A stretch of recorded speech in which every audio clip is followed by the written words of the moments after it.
নমস্কাৰ, মই পলাশ। আপোনালোকে চাই আছে পলাশ আছাম। যিহেতু বহুতে কমেণ্ট কৰে যে আছাম পুলিচৰ এক্সামৰ কাৰণে কি কিতাপ পঢ়িব লাগে, মই ধৰাই দিম মই কি কিতাপ পঢ়িছিলোঁ।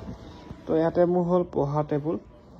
ইয়াতে কি কিতাপ পঢ়িছিলোঁ, কেনেকৈ পঢ়িছিলোঁ সেইখিনি তথ্য দিম। আৰু যিহেতু এইবাৰ অসম পুলিচৰ এক্সামৰ কাৰণে কিছুমানে হয়তো নম্বৰ নোপোৱাৰ কাৰণে ফাইনেল মেৰিটত নাম নাহিল, তেওঁলোকক কৈছোঁ কষ্টটো যথেষ্ট কৰিছিলে। বৰ্তমান অকণমান কম বেছি ইফাল সিফালতে কিছুমানে পাছ কৰিলে, কিছুমানে ফেল কৰিলে।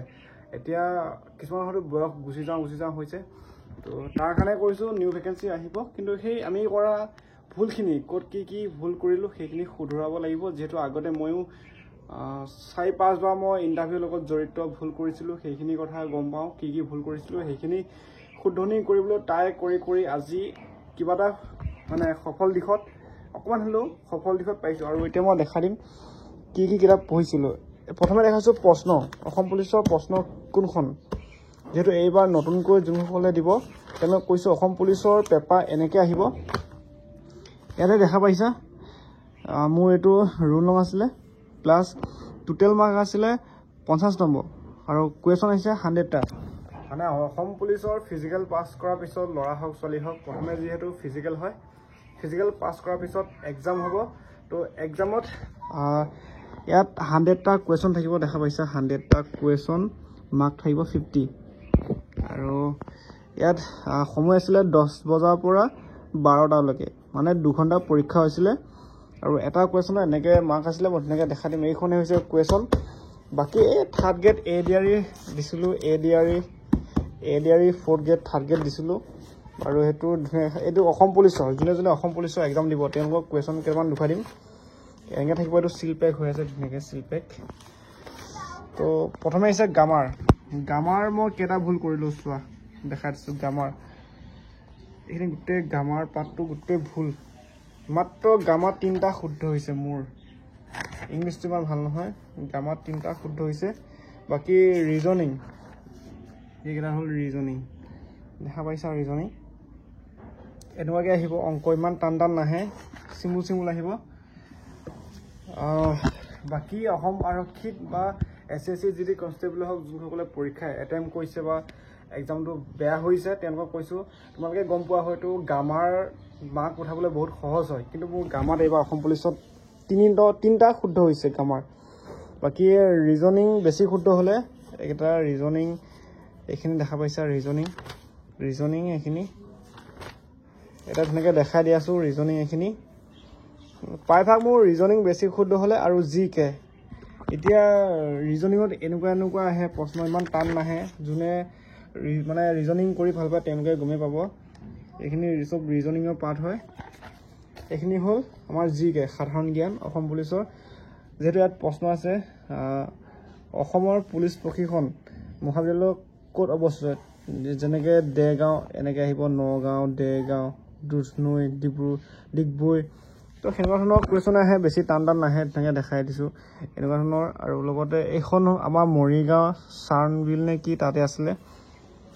তো গৰম পানী অভয়াৰণ্য ক'ত অৱস্থিত, ডিফুৰ অসম। এনেকুৱা টাইপৰ প্ৰশ্ন আহে, প্ৰশ্নখিনি দেখাই দিছোঁ।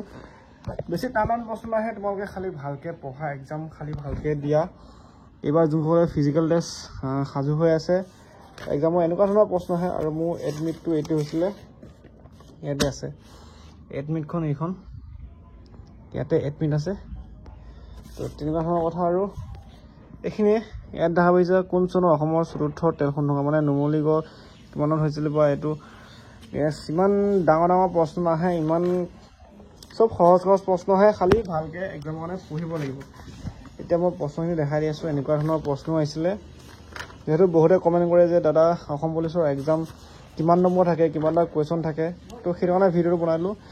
ইয়াত শিল্পী দিৱস কেতিয়া পালন কৰা হয়, মানে এনেকুৱা টাইপৰ কথা। আৰু এইখিনি হ'ল মেথছ, অংক। যদি এটা বস্তুৰ মূল্য 200 টকা হয়, ৰেহাই 10% হয়, তেন্তে বস্তুটো গ্ৰাহকে দিবলগীয়া মানে ধনৰ পৰিমাণ এনেকুৱা টাইপৰ অংক। তাতো ধুনীয়াকৈ এনেকৈ কৰিব পাৰা, কলম লৈ মই ধুনীয়াকৈ কৰি দিছোঁ। এসোপা তাতে যেতিয়া অসম পুলিচৰ মানে এক্সাম হলত আছিলোঁ, মই ধুনীয়াকৈ এনেকৈ অংক কৰি লিখিছোঁ। টেনশ্যন নাই, তোমালোকেও খালি ভালকৈ পঢ়া। এইখিনি অংক ইমান টান নাহে, খালি পঢ়িব লাগিব দেই। এতিয়া এইখনে হৈছে এলফাবেটৰ মানে এনেকুৱা ধৰণৰ কথা। আৰু কিতাপ কি পঢ়িছিলোঁ, এইখন কিতাপ পঢ়িছিলোঁ অসম।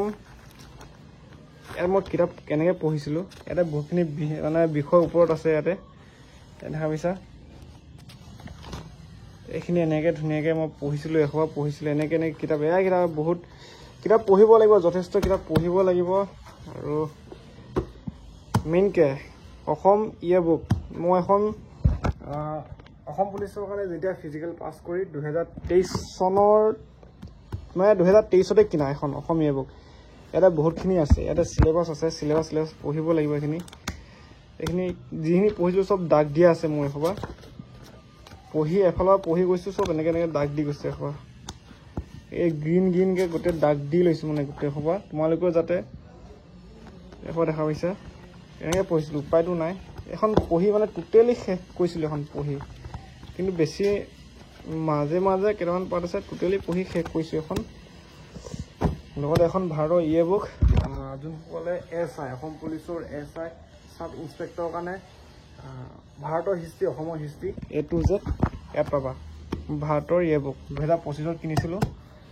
প্ৰথম ওলাওঁতে ইয়াতো অকণমান পঢ়িছিলোঁ, বেছি পঢ়িব নাপালোঁ, যিহেতু পৰীক্ষা হ'লেই তেতিয়াই চব হৈ গৈছিলে।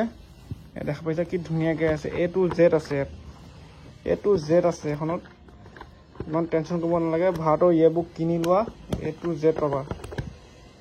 লগতে SSC কাৰণে এইবিলাকে পঢ়িছিলোঁ, SSC GD কনষ্টেবলৰ কাৰণে এইবিলাকে, আৰু ৰিজনিং মানে চব কিতাপ এফালৰ পঢ়িছিলোঁ, এফালৰ চব কিতাপেই পঢ়িছিলোঁ।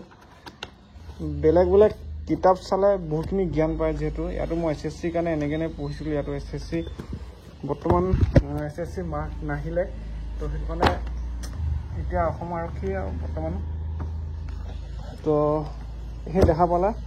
আৰু ইয়াত আছে মই কেনেকৈ বহীত মানে যিটো আমাৰ অংকবিলাক কেনেকৈ মই লিখি ৰাখোঁ, ইয়াত দেখা পাইছা। এখন মোৰ বহি আছিলে নম্বৰ ছিষ্টেমৰ এনেকুৱা টাইপৰ, প্ৰাকৃতিক স্বাভাৱিক। মোৰ আখৰ বেয়া, কিন্তু আখৰ বহুত বেয়া হয়, কিন্তু তথাপিও দেখাই দিছোঁ কেনেকৈ লিখি ৰাখিছিলোঁ। এনেকৈ তোমালোকেও লিখিব যত্ন কৰিবা। এনেকৈ বৰ্তমান এইখিনিয়ে সৰু যিহেতু আমাৰ মানে 8, 9, 10 লেভেলৰ কুৱেশ্যন আহে, যথেষ্ট অংক ক্ষেত্ৰতো আহে। তো বেছিকখিনি জানিব হ'লে এনেকৈ নোট কৰি ল'বা। এইখিনি বেছিকখিনি এনেকৈ পঢ়িছিলোঁ মই, এইখিনি চব বেছিক হয়। এনেকৈ এইখিনি অংক পূৰা এনেকৈ কৰিছিলোঁ। আৰু এই অংকবিলাক যে মই কৈছিলোঁ, এইটো গড়লীয়া এভাৰেজ বা কিবাকিবি দেখা পাইছা, গোটেই মানে অল য'ত যিমান অংক আছে চব পঢ়িছিলোঁ এফালৰ পৰা। এইটো দূৰত্ব, সময়, গতি, টাইম এণ্ড ৱৰ্ক, এইবিলাক মানে বহুত কডিং ডিকডিঙত ধৰি বিলাক ৰিলেশ্যনৰ গোটেই A to Z ছাবজেক্ট মানে যিমানটা আছে গোটেইখিনি পঢ়িছিলোঁ। এখনো এনেকৈ থাকিবই, এখন দেখা পাইছা। এফালৰ পৰা দেখা দিম, ভিডিঅ'টো অকণমান দেৰি হ'ব। এই বয়স নিৰ্ণয় কৰা কিবাকিবি বহুত চক্ৰবৃদ্ধি সুদ কাৰ্যক্ৰম A to Z দেখাবা। আৰু দুখন বহি বেগত সোমাইছে নি এসোপা। তোমালোকে খালি ভালকৈ পঢ়া, এক্সামৰ কাৰণে এতিয়াৰ পৰা সাজু হোৱা, যিহেতু যথেষ্ট পঢ়িব লাগিব। আমি গম নাপাওঁ নহয় পৰীক্ষাত কি প্ৰশ্ন দিব, GK ইতিহাস মানে A to Z পঢ়া একদম। আজি মই কিতাপখিনি চাইছোঁ, মানে বহিখিনি চাইছোঁ, তো এনেকুৱাকৈ পঢ়িব লাগিব যাতে এটা কুৱেশ্যন হাৰি নাযায়। তো যিখন পেপাৰ আহিব, এই পেপাৰখনত যিখন পেপাৰ আহিব, সেই পেপাৰখনত যাতে এটা প্ৰশ্ন হাৰি নোযোৱাকৈ, যাতে এই পেপাৰখনত এটা প্ৰশ্ন যাতে হাৰি নাযায়, সেনেকুৱা টাইপ। আৰু অসম আৰক্ষীৰ লগত জড়িত প্ৰত্যেকটো আপডেট দি যাম, তো চেনেলটো ছাবস্ক্ৰাইব কৰি ল'বা। আৰু এতিয়া যোনসকলে নতুনকৈ ভেকেঞ্চি ৱেইট কৰি আছে, হয়তো 2-3 মাহ লেট হ'ব, কিন্তু নতুন ভেকেঞ্চি আহিব।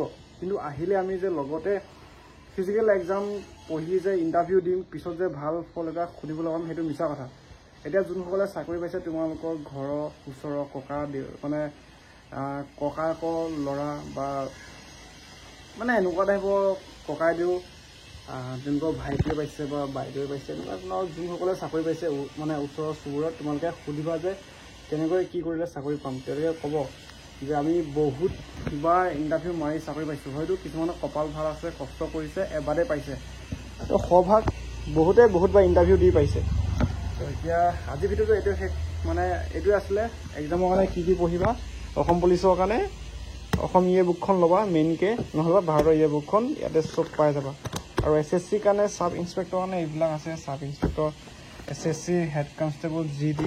লগতে এইকেইখন কিতাপ পঢ়িলেও তোমালোকৰ অগ্নিবীৰ মানে সকলো ডিফেন্সৰ কাৰণে হৈ যায়, টেনশ্যন কৰিব নালাগে। আপডেটবোৰ দি যাম, তো চেনেলটো ছাবস্ক্ৰাইব কৰি ল'বা।